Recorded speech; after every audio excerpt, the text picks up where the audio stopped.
Hi everyone, I'm Adam from NeoPay. So we're specialists in compliance and regulation. NeoPay really specializes in the e-money sector, so payment institutions, e-money institutions. And well, Bitcoin being kind of within that realm fits within our competency. So when Paul spoke to me about coming and talking a little bit about regulation, I was really up for it. Well, if you don't mind, I'm going to refer to my notes as I go through it, because I wouldn't want to miss a couple of points along the way. If you've got any questions, feel free to intervene. So where is Bitcoin going to be in terms of regulation? It's difficult to say. Some people say, well, you have to look at it from a currency perspective. Is it currency? Is it not currency? Who knows? People say it's currency, you said it's currency, but do the regulators think it's currency? That's another matter. So the scope of the presentation today will be to find out whether Bitcoin does it fit within the definition of electronic money from the perspective of the Electronic Money Directive, the e-money directive. And what are those challenges? What challenges did e-money face from a regulatory perspective? So e-money's been around for 13 years now, since the e-money directive 2000. So we want to look at those challenges and kind of learn from that experience and hopefully be able to transpose it to what Bitcoin may face should it become regulated. And then we can look at what opportunities may arise if and when Bitcoin does become regulated. So from regulated business models, so you were talking about payment institutions, e-money institutions, even forex brokerages and the like. And then lastly, to give you a practical insight in what the face of regulation will be like. So what will it be like to be regulated by the Financial Conduct Authority?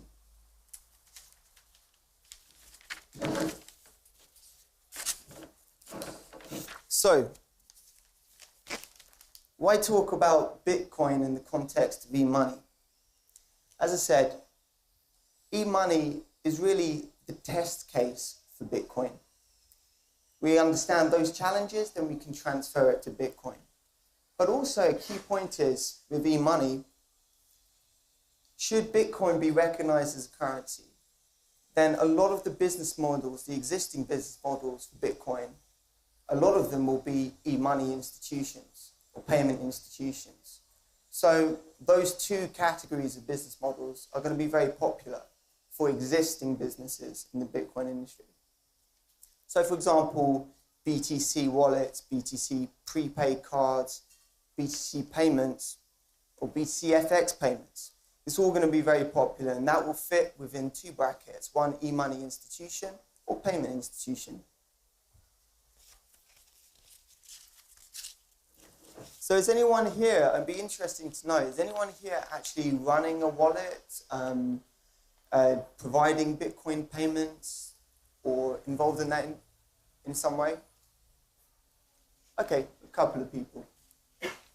What other sectors do we have here in terms of Bitcoin? What kind of involvement do we have? Do we have maybe on the speculation side? What kind of businesses do we have here in terms of Bitcoin, or is it more interest? Mining, exchanges. Pardon? Okay, excellent. So exchanges, obviously, that would become a regulated business should Bitcoin become recognized as a currency. So let's look at the definition of e-money. E-money Directive 2000, I mean, there have been some iterations since. The latest one was in 2009. So let's look at the latest definition. The latest definition says that e-money is stored monetary value as represented by a claim on the issuer. So what is that? That's storage, monetary value, and debt, effectively. Let's apply that now to BTC. Say I'm a BTC wallet. If I'm storing BTC, then BTC also has value. And if I'm storing that for someone else, then I'm in debt to them. So really, I'm fitting in within the definition of e-money in the directive. But the reality is, it doesn't fit. How many e-money institutions do you know in the Bitcoin sphere that are regulated? Anyone?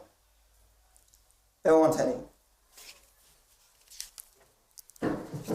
But the interesting point is, it may be a matter of reading, because some authors have said that the directive, it says, and I haven't seen the wording in the directive, but the directive seems to say, according to these authors, that e-money should be redeemable for government-issued currency on demand. So maybe it's just a question of interpretation here. But the practice is different. The practice shows that authorized e-money institutions today only handle real currency, euros, dollars, etc., rather than virtual currencies such as Facebook credits, Linden dollars. The key point is, if, say, for example, Facebook were to switch from Facebook credits to US dollars, then they would effectively become an e-money institution and would need to obtain the requisite authorization. And well, you might think, well, that's a bit of an arbitrary divide, because effectively both are currency. If something has value in exchange, it's currency. That's the general definition. One is issued by the Federal Reserve, one is issued in Palo Alto by a social networking site. But this is the biggest roadblock for BTC at the moment in terms of obtaining authorization, this arbitrary interpretation of currency. And so let's look a little bit in more detail at currency. I'm going to, how do I jump in this? The concept of currency is government biased. Let's take the definition, the legal definition in the US of currency. It's defined as legal tender, in circulation, and customarily used as medium of exchange. And when you research, actually, the first requirement, which is legal tender, you find that the concept is essentially linked with the privilege of governments or central banks to print money and control the supply of money. Therefore, culturally, there's a conceptual association, however arbitrary, between currencies and central banks. But how does that fit with BTC? Well, as you all well know, the central bank of BTC is a mathematical formula. And the users of BTC are essentially the guys in the Royal Mint, in the production line, sitting down solving complex transactional problems. And hey presto, more money is solved when they complete it. So rather than central banks and Royal Mints on one side, we now have mathematics and peer-to-peer networks. It doesn't quite fit with the traditional mold of what is a currency. Now, have any of you ever been to Tuvalu? No one? Does anyone know where Tuvalu is?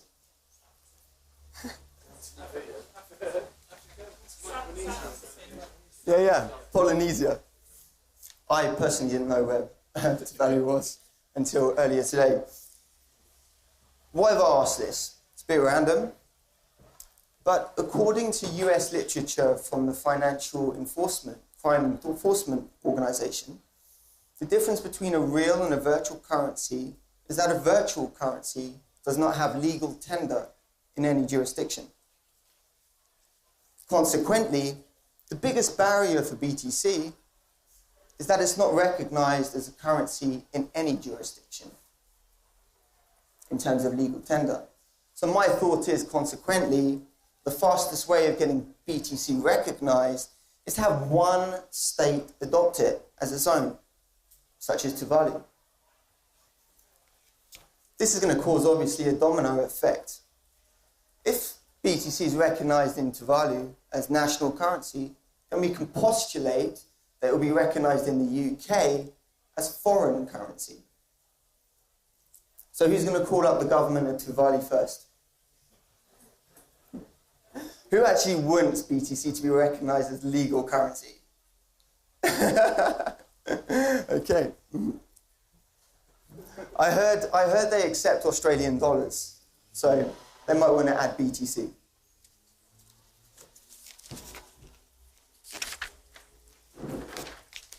So for now, e-money is associated with traditional currency. Once it's been recognized by the regulators, then the doors will open up for licensing, FCA licensing, Financial Conduct Authority licensing. Now, if anyone wants to actually find out the official stance of the FCA, and they got a spare 5 to 25 grand, they can submit an application and see how far they'll get with the BTC business.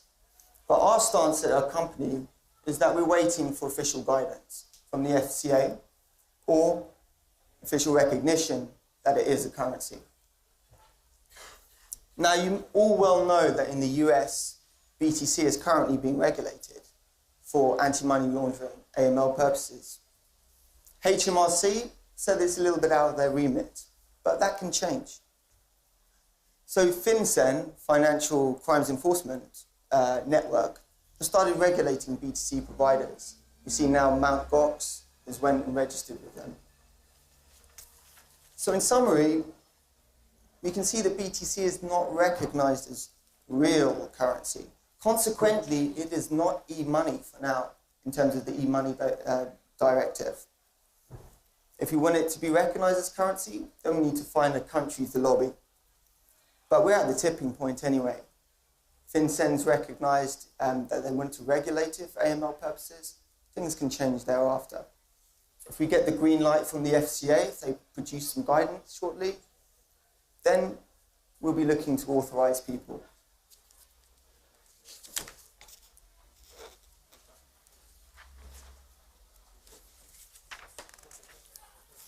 Sorry.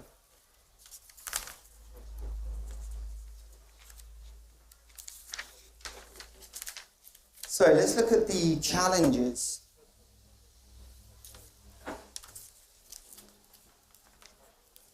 Oh, sorry, it's the challenges. Sorry, you can go up and down. Oh, thanks a lot. Just one up from that. Sorry.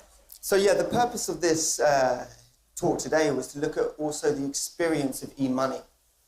So when you know that we reached that tipping point, that BTC is recognized as currency, then suddenly people are going to be applying for electronic money licenses and payment institution licenses. So if we can look at the challenges a little bit, hopefully it will give us an idea of how BTC will be received. It's been 13 years since the first European Union directive.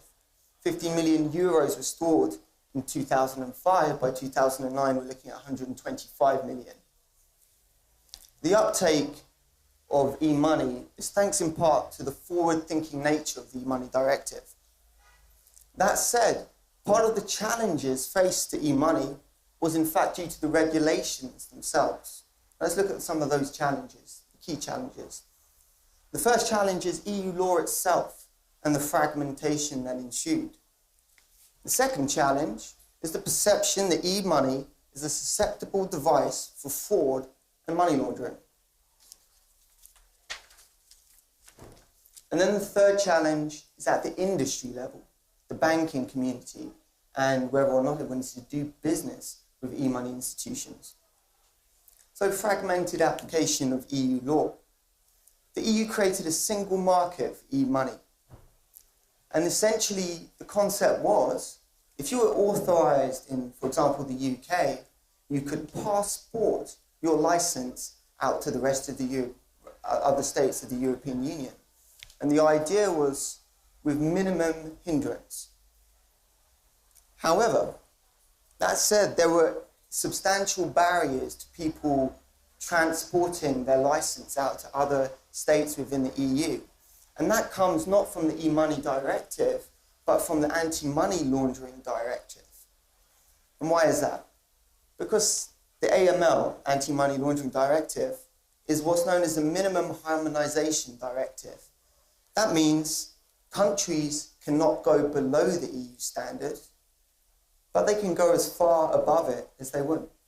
They can impose the most stringent requirements that they want from an AML perspective. And that directly impacts market penetration for e-money.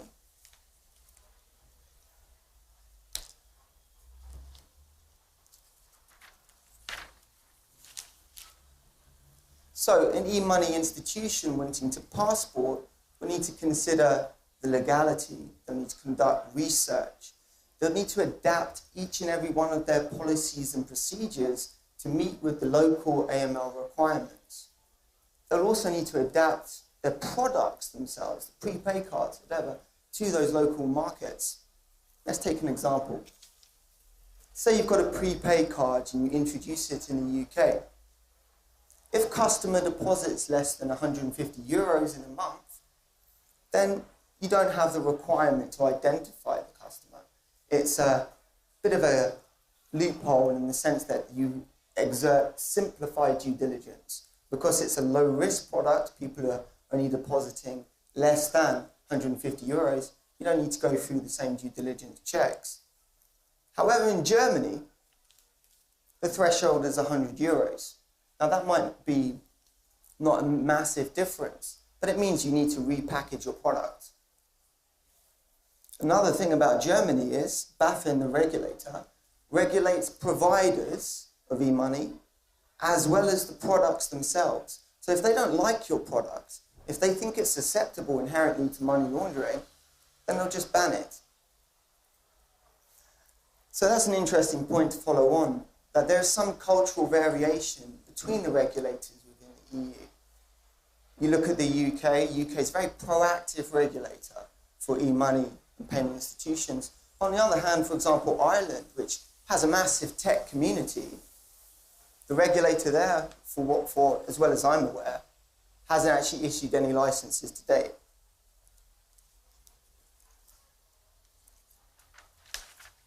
Now, the perception of e-money in the beginning, and still is that it's a device inherently used for fraud and money laundering. The reality is that cash is probably more prone to use in the underground economy than e-money itself. So there's a real divide between perception and the reality. But the perception is extremely powerful in holding back the drive for innovation. How do we challenge that perception? It's through greater controls and higher standards within the industry with a coordinated approach. If the industry speaks one voice and keeps the standards high, then we can change that perception. So how does that apply to BTC? Well, BTC has a bit of baggage from the darknet days and Silk Road, whatnot. Silk Road's been shut down, yeah? Is that right? No? Still on. Regardless of your moral view, in a way, Bitcoin needs to shake off a little bit of this baggage, so to speak, in order that the perception of it at a general level can rise above the underground. The interesting thing about BTC, as opposed to e-money when it was conceived 13 years ago, was that people are in a better position to embrace the concept. People are skeptical now about the traditional banking system, and there's a lot more innovation in finance. It's becoming commonplace, the fintech industry, whatnot. And also an interesting thing is the e-money directive and payment directive and the ensuing growth that arose in that industry clawed away from the banking industry a lot of the sector. So now you've got e-money institutions effectively competing with banks. So that brings me to banking, the industry challenge. April this year, we saw a lot of payment institutions lose their accounts. Why? Because of a policy change in a few of the major banks in the UK. They decided that they didn't have a risk appetite for those payment institutions. So from one day to the next, the little foreign payment institution is losing not only their bank account, but their livelihood.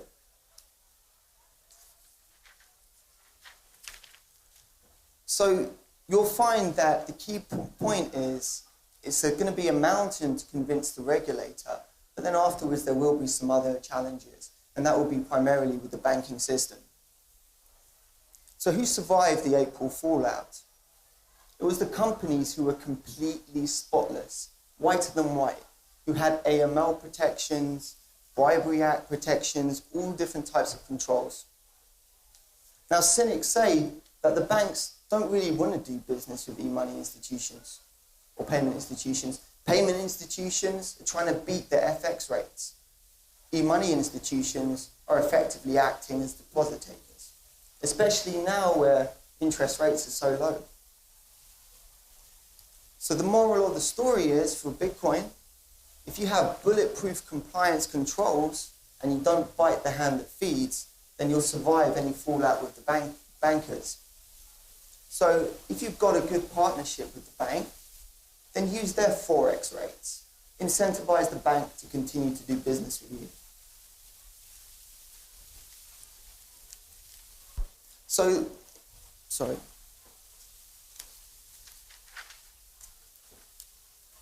Another really interesting thing that comes from this, the challenges faced to e-money, how did we mitigate those? Well, we mitigated those through a coordinated effort. And one of those key things is through setting up associations.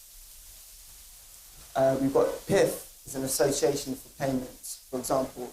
You need a focus group that can stand your ground. Now, that's not only important from the perspective of lobbying, but it's also important from the perspective of standard setting. If you have good internal standards that are kept in check by the association, then it has a positive effect for your customers and also a positive effect for regulators. You take them more seriously. So from this, another thing, if you don't, to start to develop the partnerships that you need in case Bitcoin does become regulated. So your banking partnerships, for example. I think Bitcoin Deutschland, they have an extremely good partnership with Fidel Bank. Those are the types of partnerships that you need to be thinking about. But at the same time, banking system, you can't put all of your eggs in it because, we know that central banks impose haircuts, government policy changes. So you need to have contingency plans with banking. So at least have one or two other options if possible.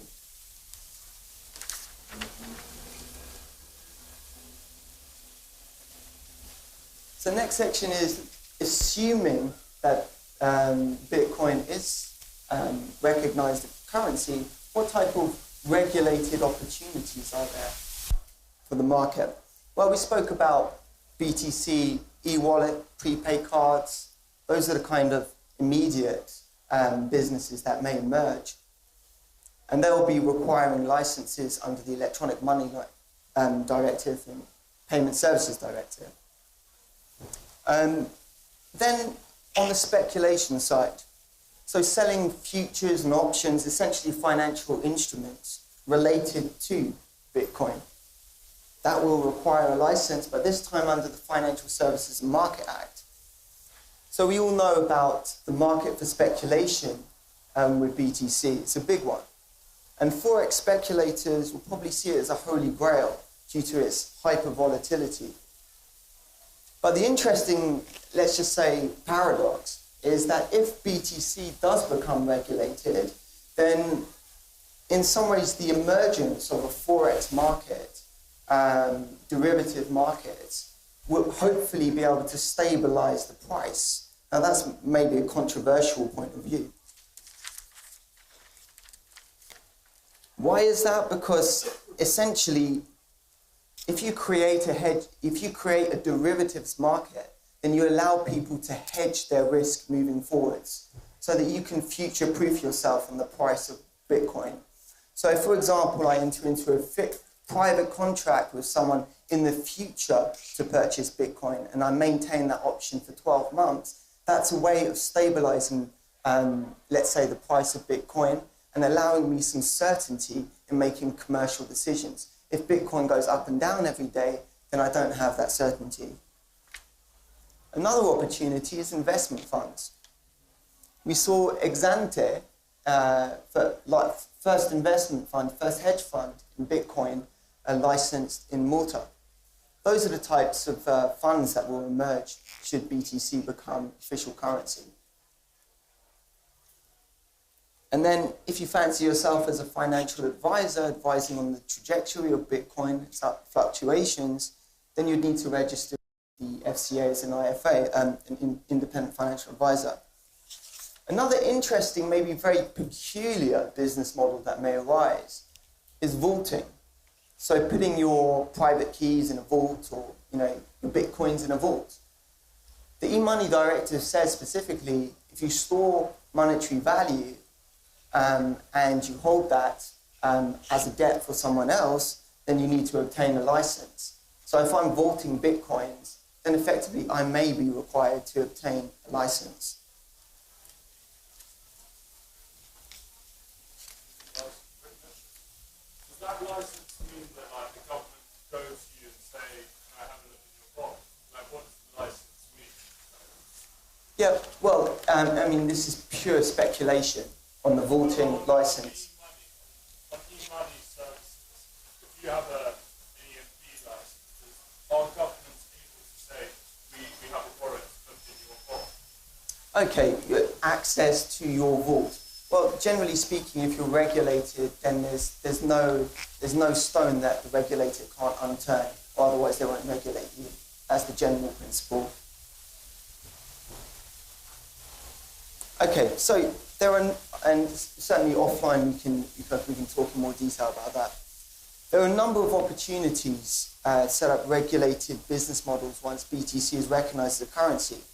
In fact, and I'm very confident about it, it will create a new financial ecosystem. And that's why I was tongue-in-cheek talking about Tuvalu, but if Tuvalu turns around and recognizes BTC as local currency, then it's going to become the Cayman Islands of Polynesia. A lot of investment will flow in. People want to set banks up. There's going to be a lot of growth and should be taken seriously. So let's move on to the next section, which is if you dream about cards or forex brokerage houses and Bitcoin, then you need to look at what this regulation will look like.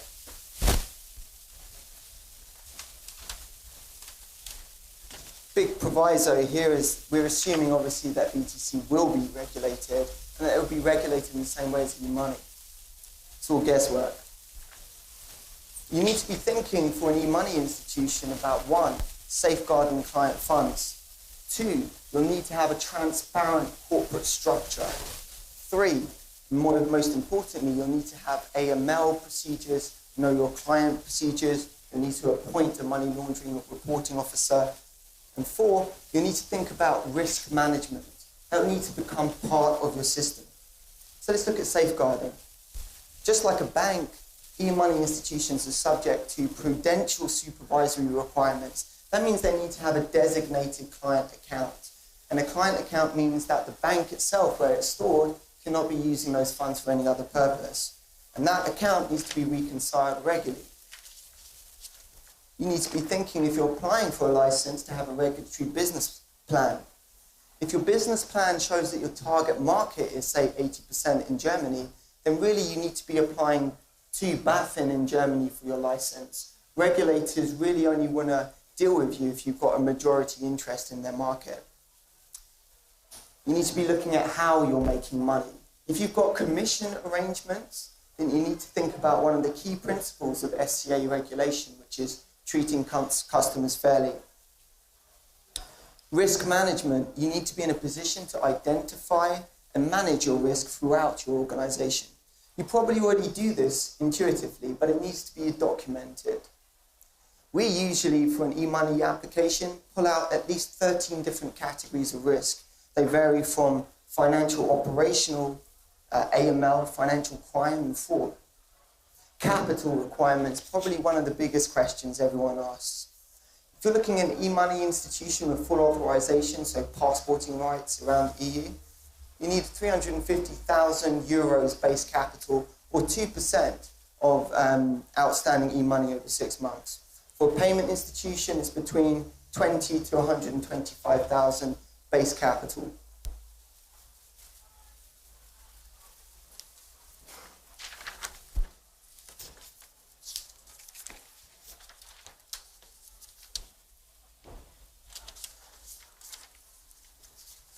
So, conclusion. My advice is prepare for the transition. HMRC, it's a bit of a grey area. They don't touch it yet, but they may change their tune. We know in the US they started to regulate it. So be prepared. And the key point is start going AML crazy. Develop those internal controls like transaction monitoring, identifying suspicious activity, know your client, request a passport, utility bill, record keep. Be in a position that if anyone asks questions, you can present the evidence. Build strong partnerships with banks, like with Fido Bank and Bitcoin Deutschland. Those key partnerships will see you through once you become regulated. And think about plan B in terms of infrastructure and banking. Create associations. That will standardize the level of quality, but more importantly, associations are a form of de facto regulation. So an association will impose a standard which members need to meet. That's essentially what a regulator does. And say BTC is never recognized as a currency, then do what's best for the industry and best for your business. Coordinate and raise standards and set up associations. Good luck.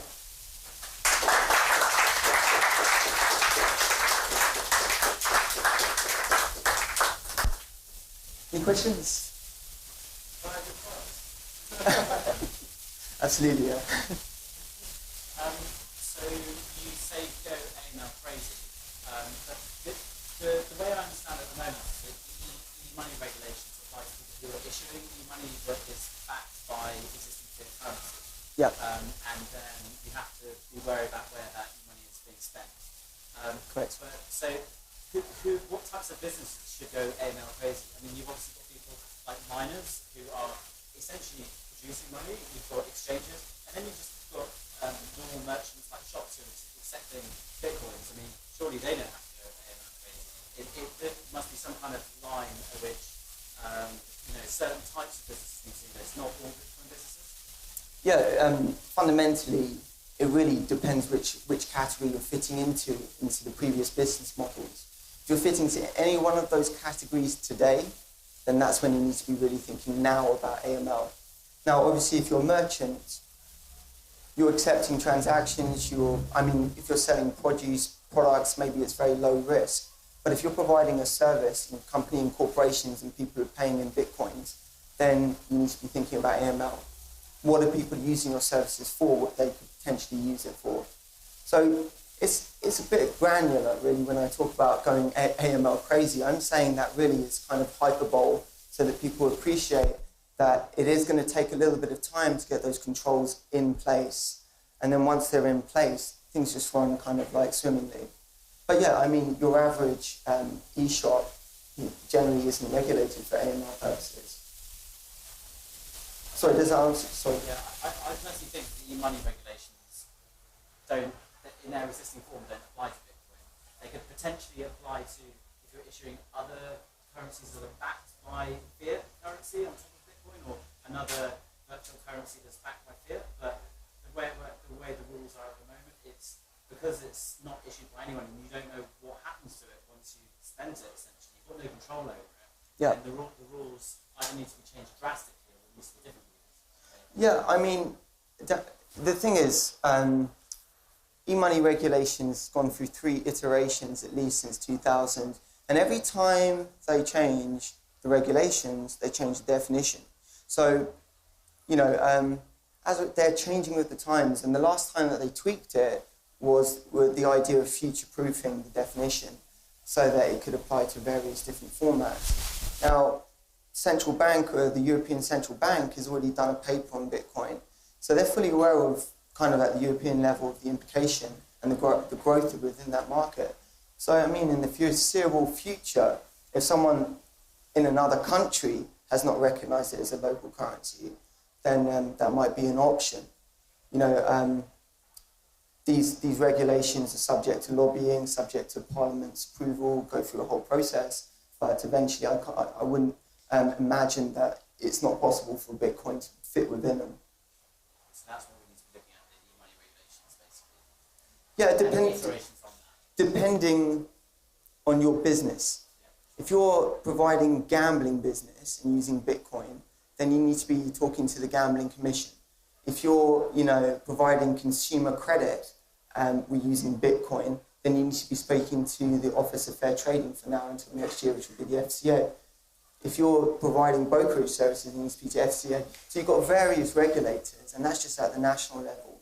So it's just staying aware and building the controls now, and so that when the green light happens, you're good to go. Yes? Have the British authorities made any indications about their plans to regulate Bitcoin? British authorities. The FCA or Prudential Authority? I've heard nothing, but maybe someone has. Someone heard something from? Oh, the question was whether British authorities had made have given any guidelines with regards to the regulation of Bitcoin. And I said I haven't read anything from the FCA about it.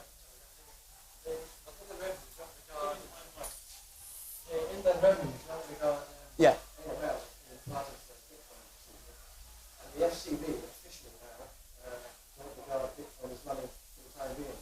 Yeah. But it might be in the future. So anyone setting up a Bitcoin exchange in the UK can now do without regulation. Yeah. That's like that. And you should do it with caution. You should actually you must comply with AML, KYC rules, because the rules will come in, but not coming at once. At the moment, Bitcoin is not valid, it's not money.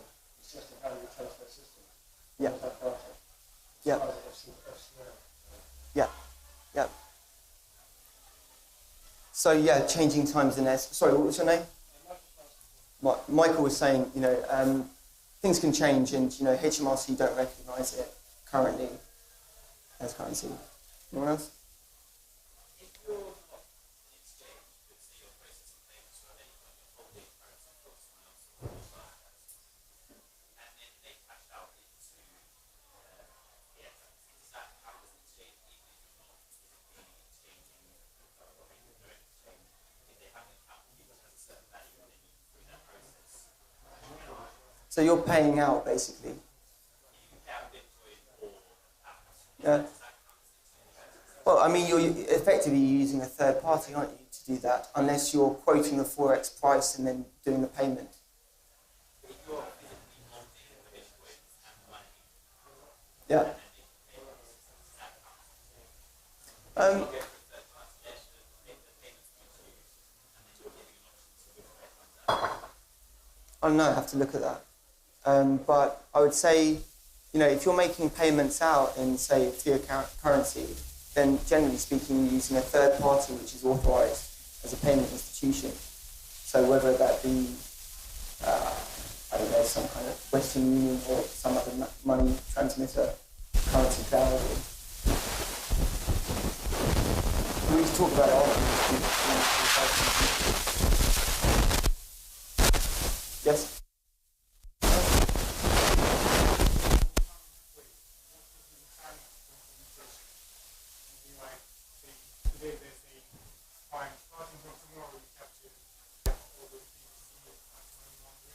Yeah, well, I mean, for HMRC, their guidance has been, we don't recognise it as currency currently, but when we do, you need to hurry up and get it registered with us. But to be honest, registering with HMRC is just a paper form and you send it off. But in terms of internal controls, that's another matter. And that's why go AML crazy now, so that you've got those controls ready for when you just send that piece of paper to HMRC. Now that's just for HMRC. If you're providing a financial service, then you need to apply to the FCA, which is quite a drawn-out process. And generally, timeline, average application would take between 6 to 12 months. If the FCA is grandfathering someone in, then what they'll do is they'll give them, for example, interim permission, so that they've got the time to apply for the license. What about the UK? I believe in America regarding that, they actually bring back data as well. So it might come in the same state today, but they'll still want stuff from 3 months ago. Yeah, so the really interesting point here raised was, will your activity after you are registered, so the activity before you register for money laundering purposes, be scrutinised by the regulator? They're saying in the US that it will be. I don't know if you've heard about it, the internet hack Sorry. So I'm just passing on to you. I don't know if you've heard about how the Internet Archive in the US has been helping some big organizations. And we know this is like the most hostile, it seems to be fairly accepted, it's one of the most hostile legislative systems for businesses. I'm just wondering how you think, if you've got any opinion about how credit unions can play a role in helping organizations get off the ground. How, what, sorry? Credit unions. Credit union as a legal structure, maybe a way of putting creditworthiness or helping people build businesses by using credit unions. That's kind of the system in the UK. Yeah, but relating that to Bitcoin. Internet Archive set up a credit union, and they are offering banking services to Bitcoin companies because they're more open to the idea. The banks are very hands-on. Yeah. We don't want to touch it, it's too harsh. The credit union kind of Yeah. mediate that space. So essentially we're talking about forming partnerships. Yeah. So look, the point is the big exchanges, they manage to find good partners, banking partners like FIDO. In France, I think Credit Mutuel is with one Bitcoin exchange. So it's still possible to work with the banks. How you get to that meeting is another matter, and how you present it is key.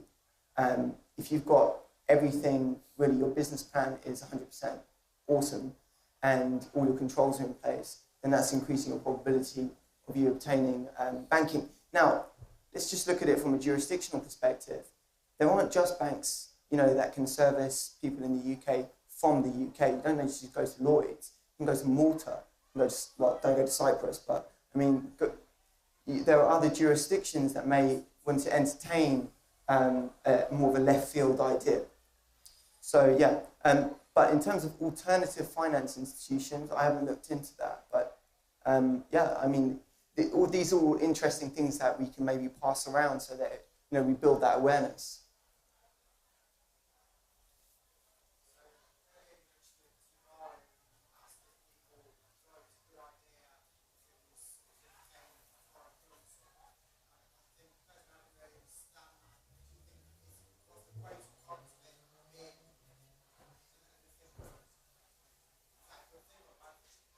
Is it a good thing? Well, the point is that as I see it, regulation of Bitcoin is intrinsically linked to whether it is or is not legally a currency. So if it is a currency, then it's going to be regulated from a financial regulation perspective. That's the crux of it. And it's just how you, if you want. I'm not here to say whether it should or should not be a currency, but in my opinion, I guess in my opinion, I would want to see Bitcoin reach its full potential as a currency.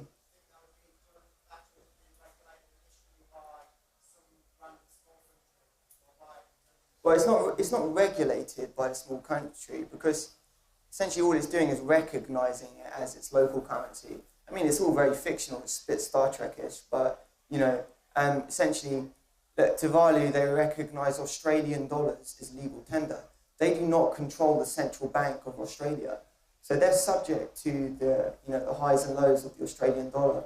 So in a way, there's some fragility of them even accepting foreign currency. But if they're willing to accept Bitcoin and Australian dollars, then surely they'll be willing to accept Bitcoin.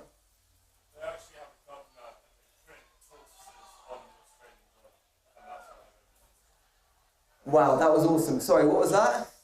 They print tortoises on the Australian dollar, and there's actually a governor of the bank and they have that's not recognised as legal tender in Australia, but you can go the reverse way. Well, that's amazing. So has that idea gone out of the window then? Should we find another country? I mean, you can go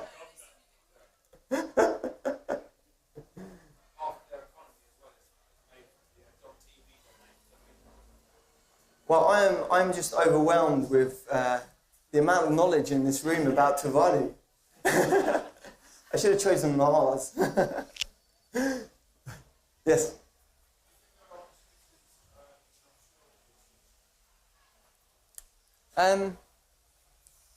That's the thing.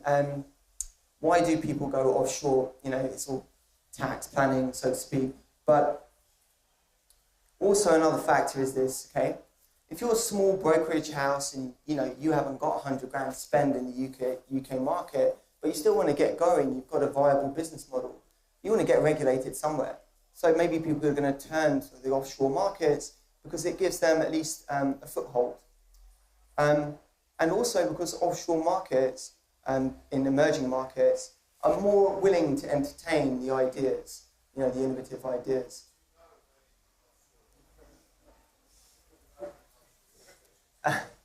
No, I wouldn't be able to say, like,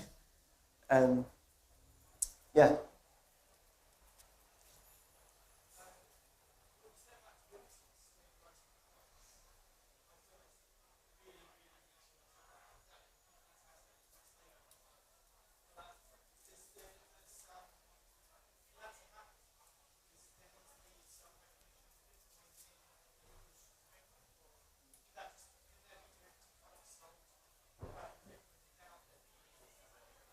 Well, there's no point really because there's no liquidity in the market. So you need the tier one banks. You need a really liquid market where people are issuing prices for Bitcoin, and that allows the derivatives market to be much more competitive. But the key point is, if you're trading in a financial instrument, then you need to be licensed. Now, a financial instrument, a derivative based on a currency, is a financial instrument. BTC isn't legally a currency, so a derivative based on that is not a financial instrument. That's the logic. And in any event, there are already exchanges out there, derivative exchanges. There's ICBIS or something like that. Yeah, but that's a peer-to-peer exchange. So you don't have like an institution pushing their prices into the exchange. It's just like pricing between two individuals that want to trade in derivatives on Bitcoin. Okay, thanks very much. If you want to ask any other questions, I'll find.